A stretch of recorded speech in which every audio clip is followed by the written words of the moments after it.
जाए 2000 साल तक हम पर आक्रमण हुआ। इस सनातन को मिटाने के लिए औरंगजेब और अलाउद्दीन खिलजी जैसे कई लोगों ने प्रयास किया, लेकिन आपके और मेरे पूर्वज सक्षम थे। उन्होंने अपनी पुरुषार्थ पर, अपनी भुजाओं की ताकत पर इस भारत की सभ्यता और संस्कृति को बचा करके रखा। आज ये हमारी संस्कृति और सभ्यता को मिटाने की बात करते हैं।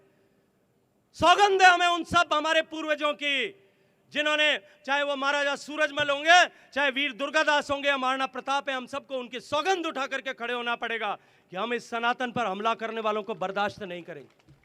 हम बर्दाश्त नहीं करेंगे।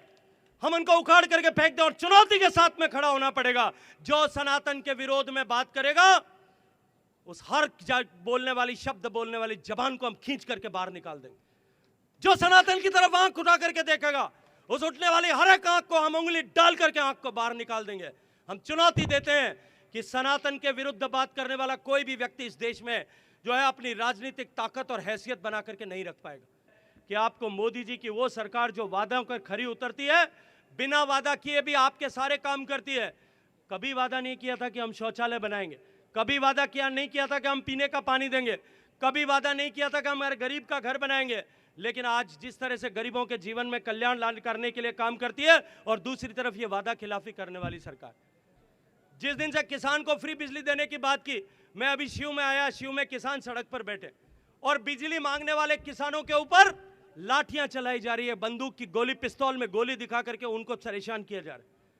और ये केवल शिव में नहीं है, पूरे राजस्थान में इसी तरह के हालात है। ये तो अभी तो शुरुआत हुई है, कई सारे लोग पीछे जाने वाले।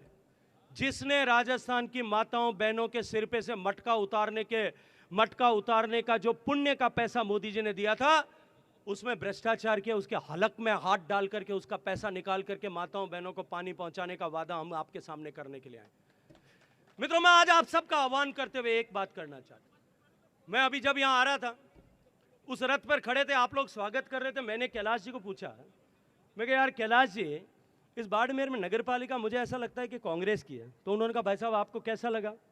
मैंने कहा कि जितनी इस कांग्रेस पार्टी की नीयत गंदी है और जितने इनके कांग्रेस पार्टी के दिल में, कांग्रेस पार्टी के लोगों की नीयत में गंदगी है, उतनी की उतनी गंदगी मुझे बाड़मेर की सड़कों पर दिख रही है कि नहीं दिख रही है?